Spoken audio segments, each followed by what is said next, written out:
इस सांप काटने से मरा है ये बंदा, इसको सांप ने काटा है। और हमारे संविधान में लिखा है कि सांप से काटने से मरने वाले का नरक होता है। ब्रह्मा जी के यहाँ लिखा है संविधान में कि जो सांप काटने से मरता है उसकी दुर्गति होती है, नरक जाता है। तो ये आदमी मरा है सांप काटने से, परीक्षित, और ये बैकुंठ में कैसे खड़ा है? यहां भी कोई घुसखोरी शुरू हो गई क्या? तो ब्रह्मा जी के प्यारों ने कहा, साहब गुस्साओ मत, ये भागवत सुन के आया है, और जो भागवत सुन के आता है वो सीधे बैकुंठ आता है, सीधे परम धाम की यात्रा उसकी होती है मरने के बाद। ये भागवत सुना है परीक्षित। तो ब्रह्मा जी ने कहा, भागवत क्या है? ऐसी कौन सी नई चीज इवेंट हो गई है कि सांप काटे और बैकुंठ आ जाए? ऐसी कौन सी चीज भागवत में है क्या चीज Bhagwat? What is the Bhagwat? तो प्यारों ने कहा, ब्रह्मा जी के प्यारों साहब ने, कि अब जवानी क्या बताएं सरकार, अब भागवत को तौल लो, अभी आपके सामने आ जाएगा। तौलिए भागवत को।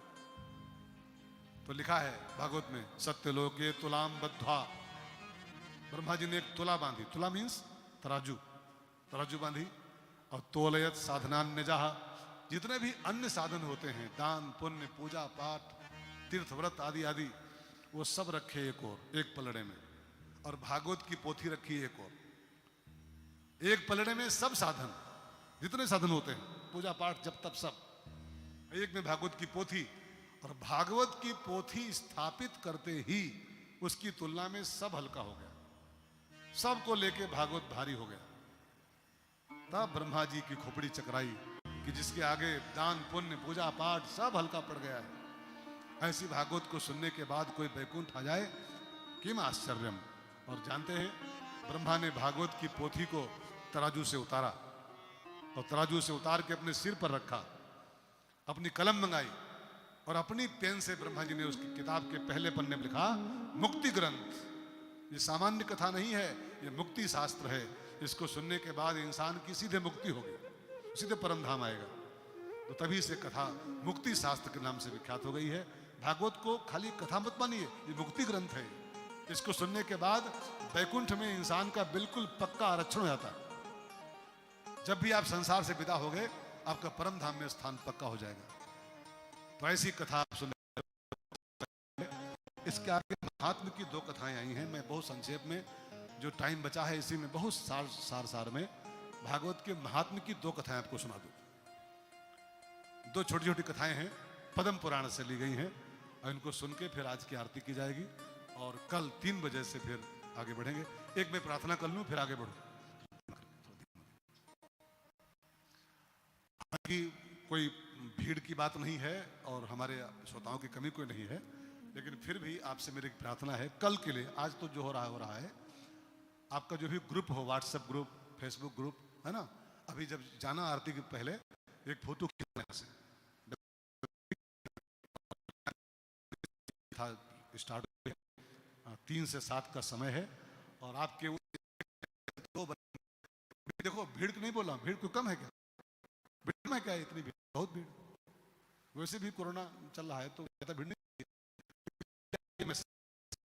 अगर एक कथा प्रेमी, कथा का रसिया आके बैठ जाएगा, कथा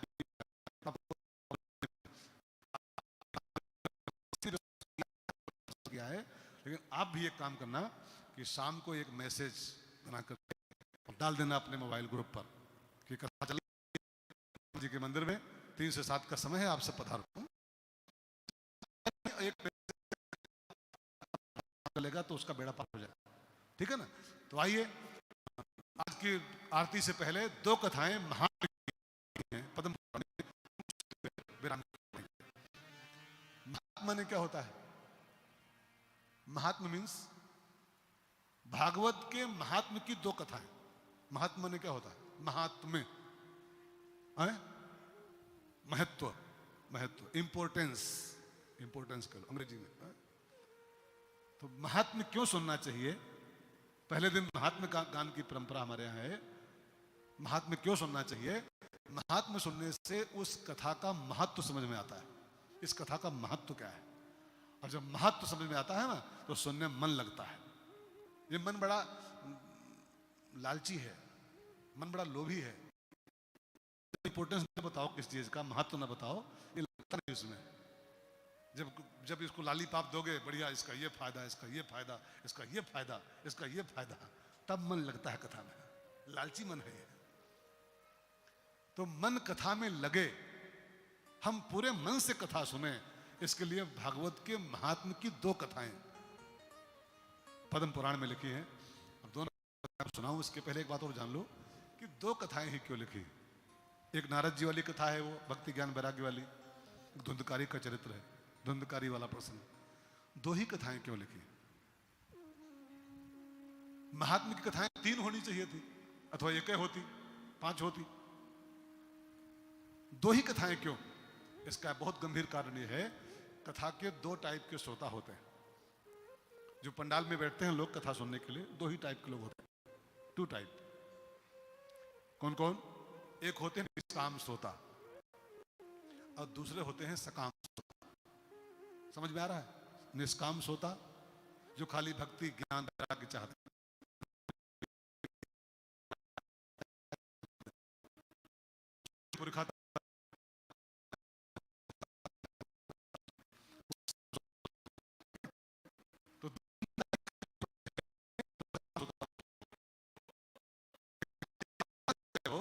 कि हमारे पूर्वज तर जाएं, हमारे पितृ तर जाएं, हमारे पुरखों का उद्धार हो जाए, तो ये कथा वो भी काम करेगी आपका। और आप खाली ज्ञान वैराग्य की प्राप्ति के लिए बैठे हो, ज्ञान मिले मुझको, वैराग्य की प्राप्ति हो, मुझे भक्ति की प्राप्ति हो, निष्काम सोता हो आप, संसार की इच्छा आपकी कोई नहीं है, तो आपकी वो भी कामना पूरी होगी यहां से। इसलिए 2 कथाएं लिखी हैं। नारद जी वाला प्रसंग निष्काम श्रोताओं के लिए है, और धुंधकारी का प्रसंग जो है वो सकाम श्रोताओं के लिए। ठीक है, तो दोनों कथाएं आपको सुना दे फटाफट। उसके पहले आइए थोड़ा सा प्रभु नाम हम लोग गा लें। इसको मैं इसलिए गवाता हूं ना, बीच बीच कीर्तन इसलिए कराता हूं। ये कीर्तन जो होता है तुलसी दल होता है, तुलसी की पत्ती। कथा नैवेद्य है, कथा भोग है भगवान का, लेकिन भगवान भोग कब लेते हैं मालूम? कब लेते हैं? जब इसमें तुलसी की पत्ती पड़ी हुई हो। तुलसी का दल ना पड़ा हो तो ठाकुर जी उसको स्वीकार नहीं करते, चाहे देसी घी का बना हो। तो कथा कितनी भी बढ़िया हो रही हो, अगर तुलसी दल नहीं डाला जाएगा बीच बीच में, उसको ठाकुर जी स्वीकार नहीं करते। तो हमारी कथा ठाकुर जी कबूल करते रहे, इसके लिए बीच बीच में तुलसी की पत्ती डालते रहो। एक कीर्तन तुलसी है, तुलसी है। समय का पास नहीं है कि हम टाइम काट रहे हैं आपके साथ। ये तुलसी की पत्ती डालते रहते हैं कि हमारी कथा ये गोविंद बैठे बैठे स्वीकार करता रहे। ठीक है ना? इसलिए कंजूसी मत करना आप लोग। जब कीर्तन गवाएं तो बड़े भाव से तुलसी की पत्ती डाला। सब लोग गाओ मेरे साथ। गोविंद मेरो है, गोपाल मेरो है, गोविंद मेरो है, गोपाल गोविंद मेरो है, गोपाल मेरो है, इसको तो बोलो। गोविंद मेरो है, गोपाल मेरो है, श्री बाके बिहारी नंदलाल मेरो है, श्री बाके बिहारी नंदलाल मेरो है, श्री राधा रमण गोपाल मेरो है, श्री राधा रमण गोपाल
एकदा नारदो योगी परानुग्रह कांक्षया पर्यटन विविधान लोकान मृत्युलोकम उपागता।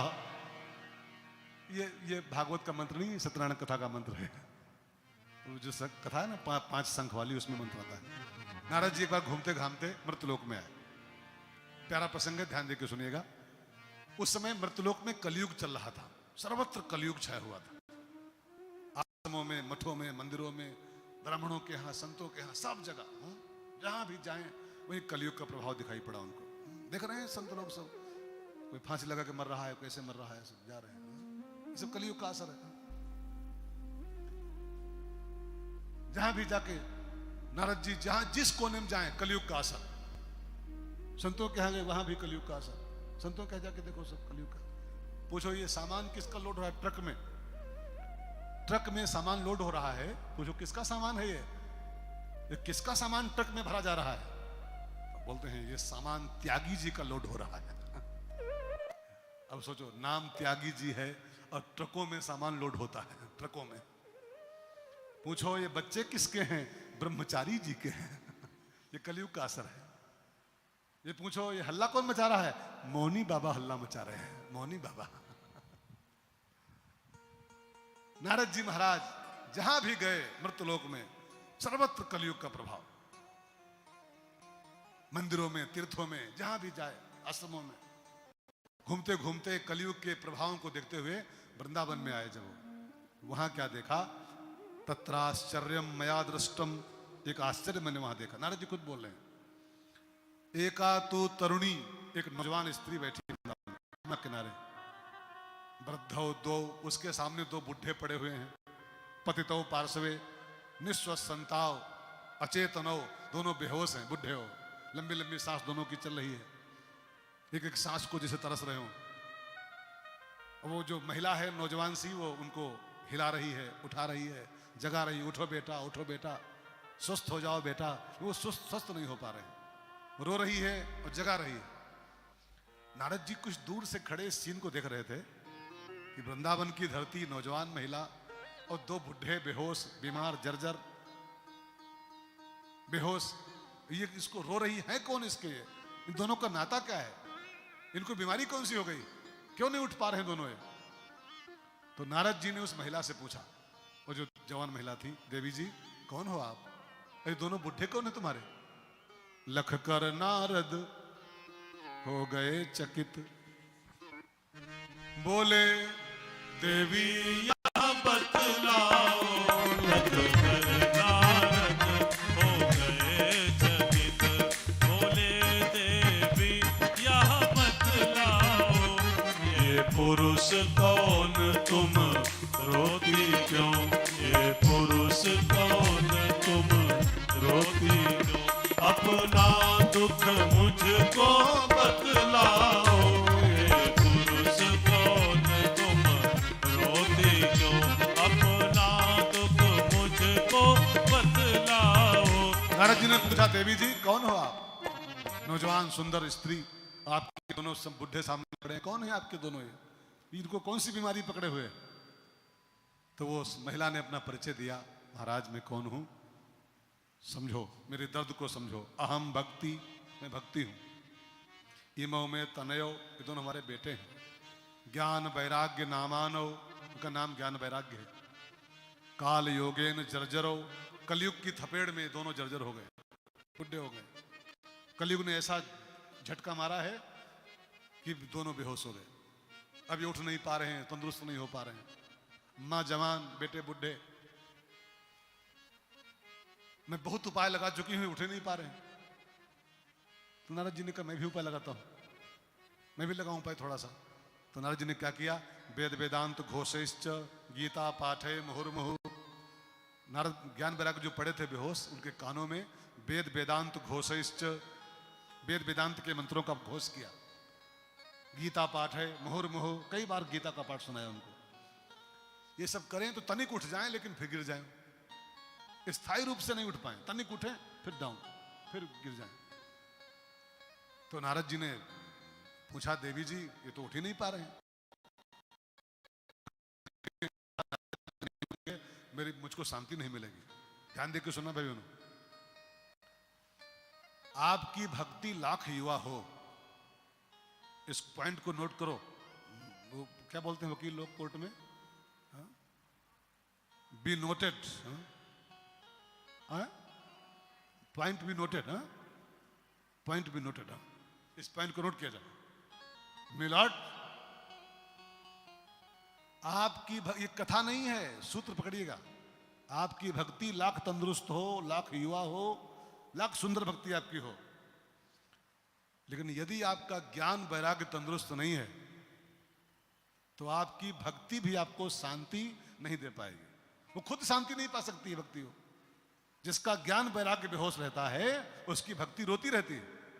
लाख अच्छी भक्ति आप करते हो, लाख आरती करते हो, लाख पूजा पाठ करते हो, लाख भक्ति करते हो, अगर आपका ज्ञान फिट नहीं है, आपका वैराग्य फिट नहीं है, तंदुरुस्त नहीं है, तो आपकी भक्ति अपना माथा कूटेगी, अशांत रहेगी।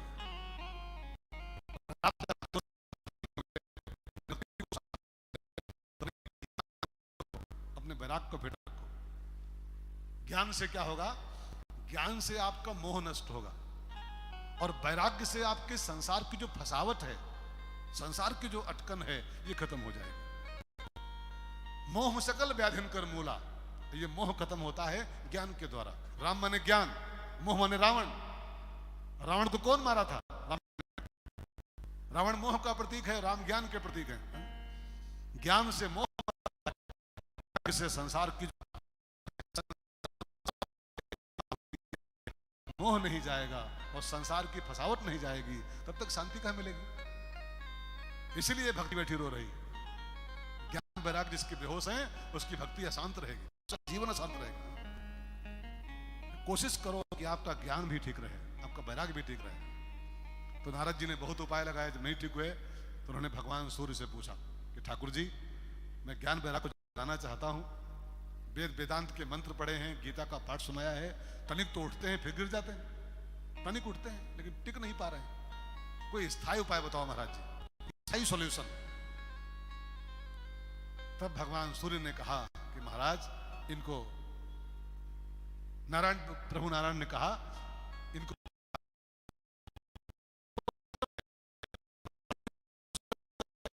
सुनाओगे?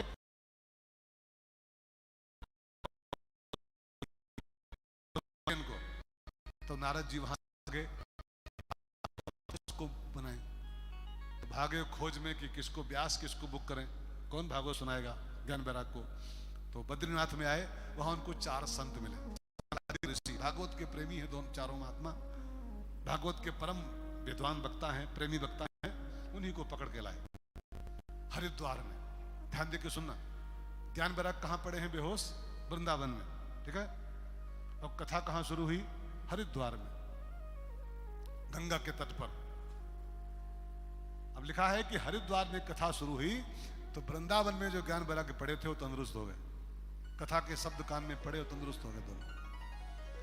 अब ये कथा का अर्थ क्या है? वृंदावन माने होता है हृदय। ध्यान देकर सुनिएगा, वृंदावन माने ये योर हार्ट, इस वृंदावन हृदय का प्रतीक है। और हरिद्वार माने क्या होता है?